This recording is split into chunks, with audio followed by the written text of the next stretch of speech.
And we're back live at Unite Austin. Thank you for joining us. If you're watching on Facebook or YouTube, it's great to have you with us. We're here at Unite Austin. I'm Will, and this is Lucas.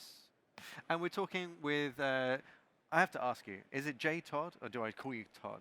J Todd is what I use professionally to segment off like my social media life. There was a point in time when I had too many people from my games like commenting on kid pictures, like my family pictures and stuff. So it got weird. And my wife was like, you need to figure this out. So that was my way to figure it out. J Todd is professional, Todd is just me. Okay. So, but in real life, you can just call me Todd. Okay, so we're here with Todd and with Mike, which is a much easier way to... Which he actually Mr. just Mike. called Mr. Mike. Okay, this is getting complicated. In all worlds. But you guys are here to talk about Crowfall. Yes, we are. Okay, so tell us about Crowfall. So Crowfall is a massively multiplayer online game that we kickstarted over 2 years ago now, and had a very successful Kickstarter. We've continued to kind of doing the crowdfunding thing ever since. We're up to about almost 45,000 backers now, around $4 million. So it's been very, very well received. Yeah. And we're working on it. We're in testing now with, I don't know, probably half of those backers having. Right. Oh, actually, I think more than half of them now have access to the test. And we're running 24/7 tests now. So. Okay. So Crowfall is a bit different from your standard MMO. I know that much. Yes. Tell me give us the elevator pitch. So the short answer is a standard massively multiplayer game is a static world, meaning that the world really doesn't change based on what the players do. Like I kill a monster, 5 minutes later Mike comes along, same monster is respawned for him to kill. Yeah. I finish a quest and I save a guy from some wolves, and 5 minutes later Mike comes along, he saves the same guy from the same wolves. So that's really a static model, and it works really well for large groups of people. What we did is a dynamic world, right, where my actions in the game can literally change the game with a ripple effect that affects thousands of other players. Right. Like if I come and I chop down some trees and I build a fort, and then I use that fort to take stone out of a quarry, and I use that stone to build a castle, I can now claim that territory and it's mine. And you log in, you see there's my castle. Right. If you come a week later and get siege equipment and burn my castle to the ground, and I log in, my castle's gone. Like the whole world is affected by the players in just a fundamentally different way. So, you know, if you think of the standard MMO as doing a really good job of kind of making you feel like you're in Lord of the Rings going on a quest, our goal was to make you feel more like you're doing a season of Game of Thrones, where it's alliances and betrayal and backstabbing and political intrigue. It's just a very different model for gaming, and it hasn't been done or attempted for a long time. so because you can, affect the world to such a great extent, presumably you can ostensibly win by just being, dominating the whole thing. Absolutely. Okay. Yeah. So yeah, that's the whole thing. Is it's an MMO you can win. So what we're doing is what happens when after you win? Yeah. So you basically it's a great question. You get to take your character and move to a new map. That world actually has a cataclysmic event where the world goes away. So we're constantly populating our game with new worlds that could last for 3 months or 6 months or a year until one team gets so dominant that they basically have won that world, at which point all the players get to leave. They scavenge that world for magic items and resources, and they take their characters and they move on to the next one so that we have a new, fresh map for them to fight over. It also means, like, when you first come in, the map is surrounded by a fog of war. Like, you don't know what could be around the corner. It's just a whole different model for Do you play 2 maps at the same time? Like, can you be in 2 of these maps? Not with the same character, but yeah, you can actually participate in multiple. We call them campaign servers, but multiple campaigns at the same time.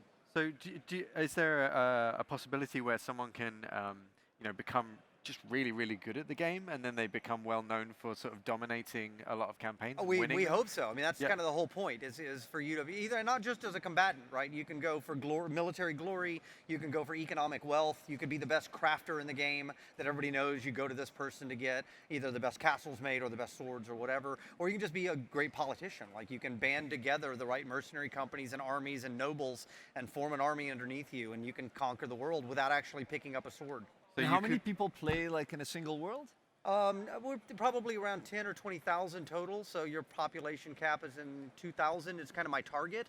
We'll see where it plays out. So interestingly enough, we use Unity not just for the front end, but actually for the back end servers as well. Like we're using a Unity engine as our server. Mike actually is one of our principal engineers, so he can talk to that a lot better than I can. Sure, So- yeah. In fact, that's one of the reasons we chose Unity in the very early days, is because it was very, very easy to work with, and we could, build a game and ship it and put it out in an incredibly fast amount of time, just 0 time. And we decided early on to have a Unity client and a Unity server where all the physics happens and all the game state happens. And what's great about it is that when we're developing the game, our developers, designers, artists, whatever, they'll sit there on their desktop, they'll bring up the Unity editor, they'll make some changes or work on whatever they're working on, hit play, test it.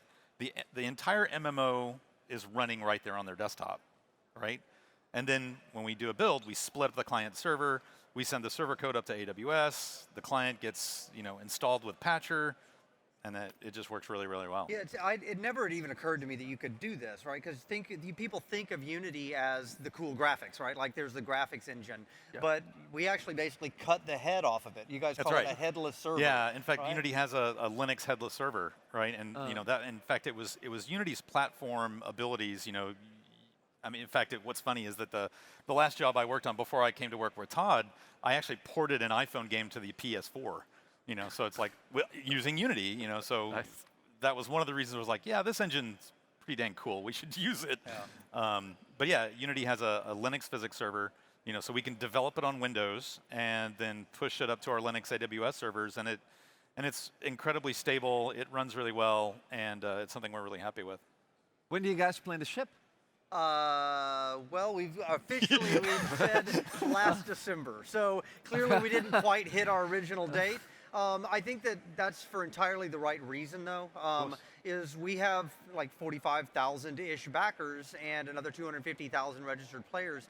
We take their feedback and they're all playing, right? Like they can get in. We put out a new build practically every week. They're playing right now. They're playing right now, like they can log in the game. And so if they respond and tell us something's just not good enough, like, hey, your combat's just not good enough, we take that feedback seriously and we go back and fix it. So we have, kind of kicked the can on that question into the future. Yeah. And, if I hope that we don't have to keep doing that, but at the end of the day, what really matters is we want to make those backers happy. I mean, they put their faith and their trust in us as an independent studio to bring this vision to life, and we take that very, very seriously. So it's not just a checkbox of features and content for us to launch. We want to build this game and we want to make it great.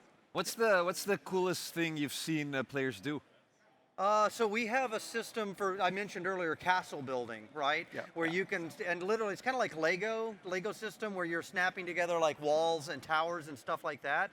And, the expectation is they'd come in and they'd put like they'd have a Bailey, Mott and Bailey kind of thing, and they would, build an inner keep and stuff like that. And I logged in one day and somebody had instead basically roped the walls and towers up along the top of a mountain range and created effectively like the Great Wall of China, or like the wall north of Westeros. Like they'd created the wall. Did they win? Nobody was fighting in this world, but it was pretty effective, and I didn't know they could do that. Like, I didn't know that they could link them up and make it work like that, but you could run along the parapet all along the top of the mountain and see for miles. It was really pretty cool, pretty interesting. Someone should tell the president about this game. He'd love it. Tough crowd. Please don't. Please don't. I mean, like, where can people go and play the game? Like, what's the quickest way to get involved? Crowfall.com. Like, you can it's up now. Like, you can go right now to Crowfall.com. Oh, anyone can join the bid? It's a backer thing. We still restrict our access to our backers, but and that's how you guys are kind of looking at monetizing the game going forward, or are you going to shift to just a standard kind of full release? Or yeah, we'll do a normal release. It is a retail product, though. It's not free to play. Yep. And then we have an optional micropayment store for buying things like castle parts and stuff like that. But you can only use those in your personal worlds. You can't use those in the competitive worlds. We don't let any of the store stuff go to the competitive areas. And then there's a monthly VIP membership that you can opt into. It's not mandatory. We hope that players will. And a lot of our backers right now have pre-bought that, so that's really cool. And that's kind of a way to support the game and help us on an ongoing basis. What does that give you?